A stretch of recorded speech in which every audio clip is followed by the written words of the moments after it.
Hi, Darius. Hi, Kavitha. Hi, John. Hi, Vanessa. Okay. Hi, Nellie.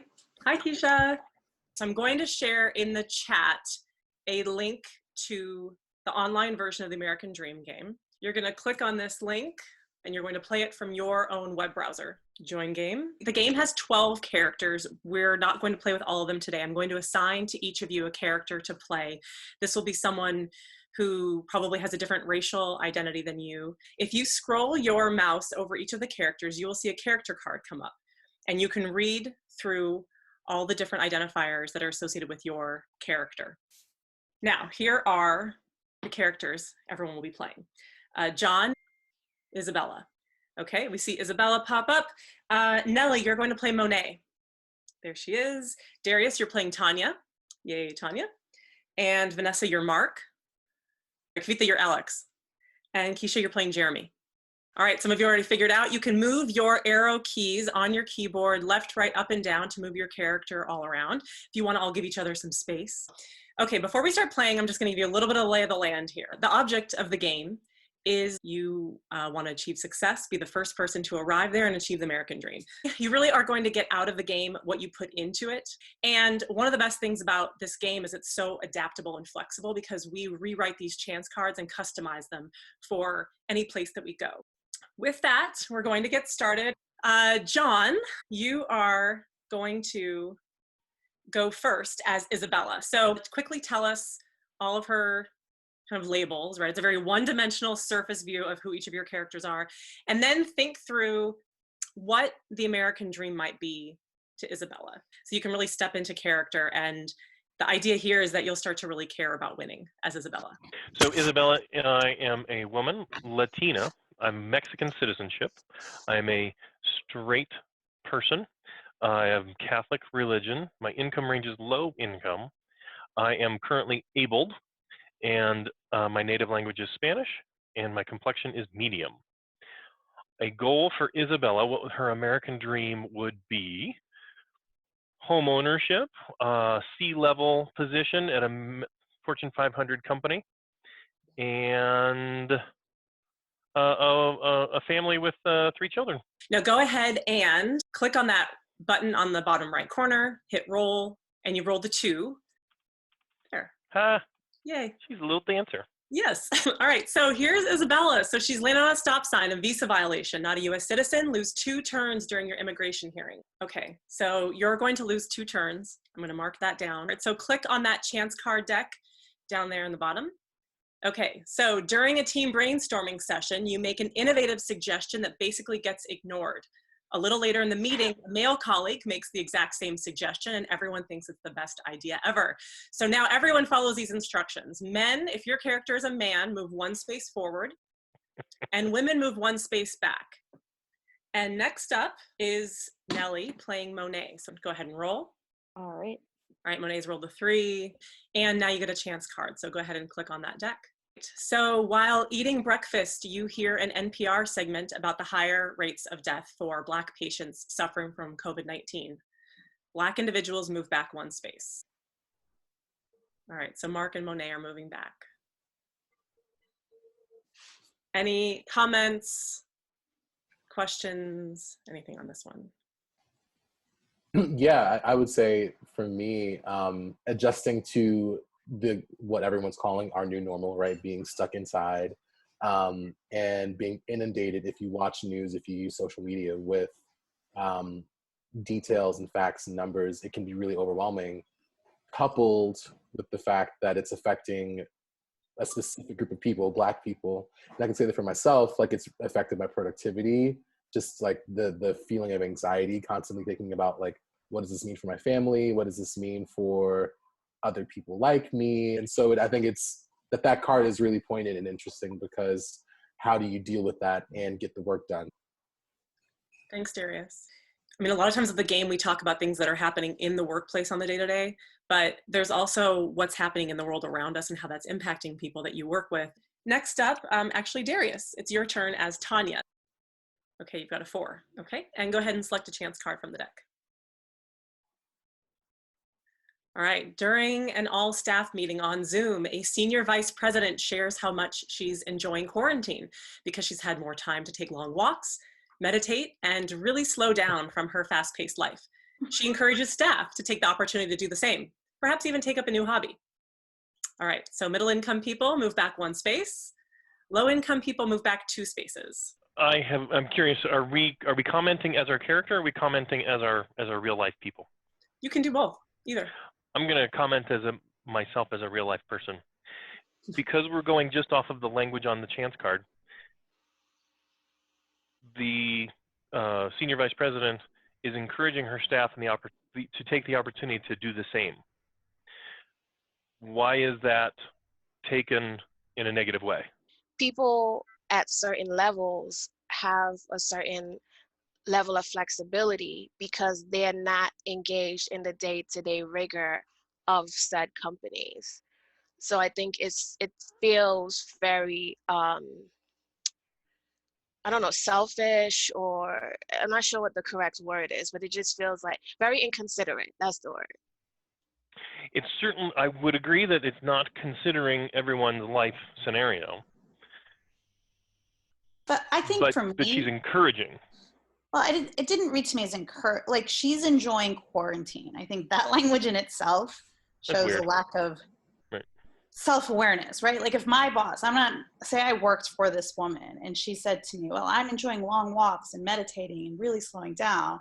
In my mind, I wouldn't be able to say this to her. I'm like, well, I've got to feed my kids and I've got to homeschool them and I've got to get all this work done and take care of all the other stuff that's happening in the house. I am just tired at the end of the day. When am I exactly going to take a long walk and slow down?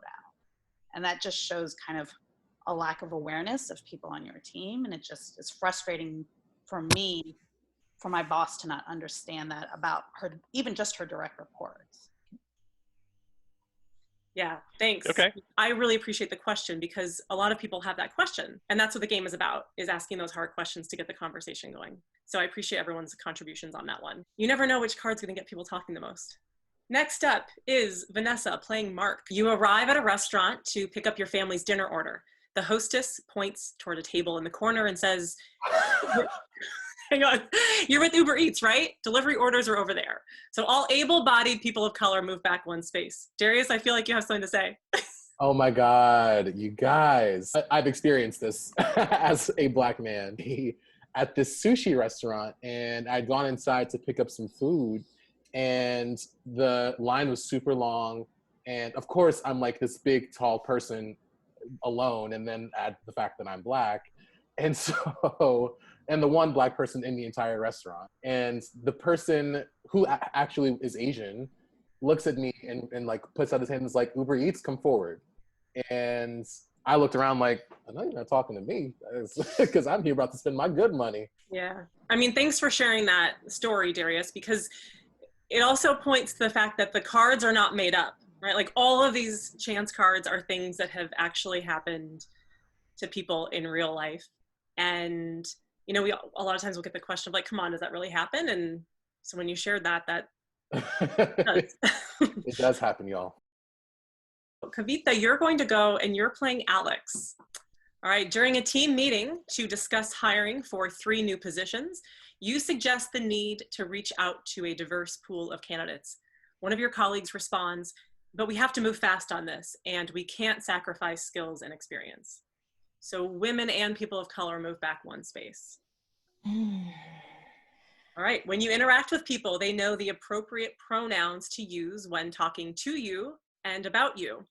So all characters who are cisgender move ahead 1 space.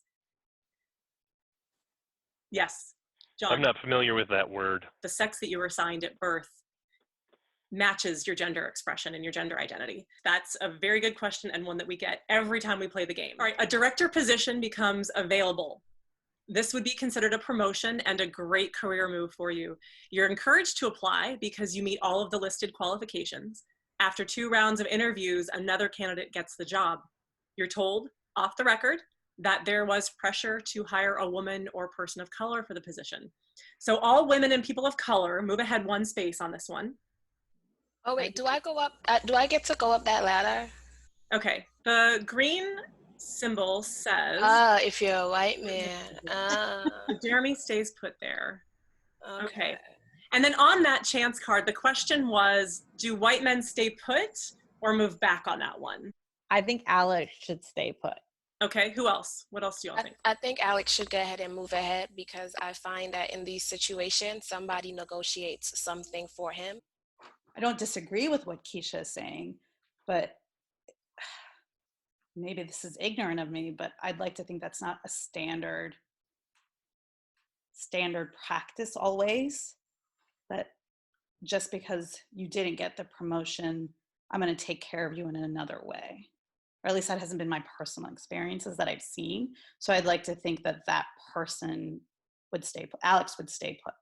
I think the other piece of it too is I feel like that diversity thing is often said to people to make them feel better about why they didn't get the job, because the person that was hired was more than likely the most qualified person for the job. And again, people are very protective of the white male ego.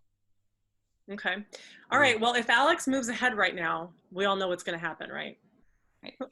I mean, he's going to win anyway. Right. There's no stopping Alex. Like, look at that lead, right? Right. Yeah. Go ahead and move Alex to success. Ooh. All right. So Alex is won. All right. Everyone take a look at where you are. Is anyone surprised? I'm not surprised by where Tanya is necessarily. I would be curious to speak to someone like Tanya to understand realistically where she might end up. And that's the thing with the game. I'm going to stop sharing my screen for a moment so we can close this out. But that's it, right? There's so many things that are variable. There's luck, there's chance, there's how hard you work. Sometimes that matters. Sometimes it doesn't matter as much as we want it to.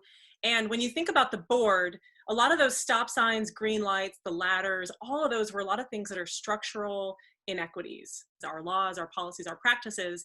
And then there are the chance cards, which are those everyday experiences that we find ourselves in. And those two things, the individual and the institutional, the structural, those interact all the time and really can make a difference in where we end up. Could you think of like one takeaway from this that you've had in this short time that we've played together? I think thinking about folks that were differently abled. You don't always think about the choices sometimes you're privileged to make.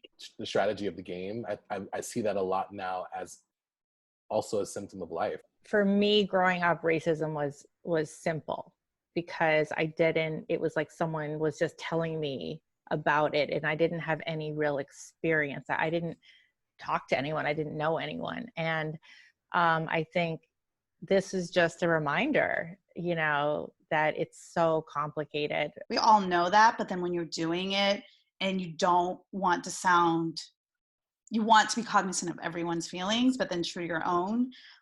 Sometimes when you're doing it, it's just a good reminder and why we should be doing this more often. I would say the game is designed to generate emotion and generate conflict, and it certainly has done that. Conflict in not necessarily fighting, but conflict in understanding, or why are the chance cards so aggressive against Isabella?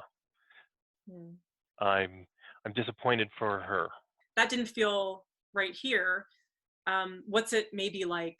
What does it feel like for someone like Isabella in everyday life? Maybe it feel like it's stacked against her? We ask people to really think through in your day-to-day life, in your sphere, where are the stop signs? Where are those obstacles that are getting in people's way? Where are those ladders or those green lights that are maybe giving people a boost that they didn't really work toward, but it's helping them nonetheless? And maybe could we have more of those? And so it gives us a chance to think through also everyday experiences. So in those chance cards, could you rewrite them in a way where everyone moves forward, or you implement structures or policies where maybe those things don't happen in the first place? I appreciate you all for jumping into this and really just doing it like authentically and asking good questions and sharing. Everybody, Thank have a good you. day. Bye. Thanks, everyone. Bye.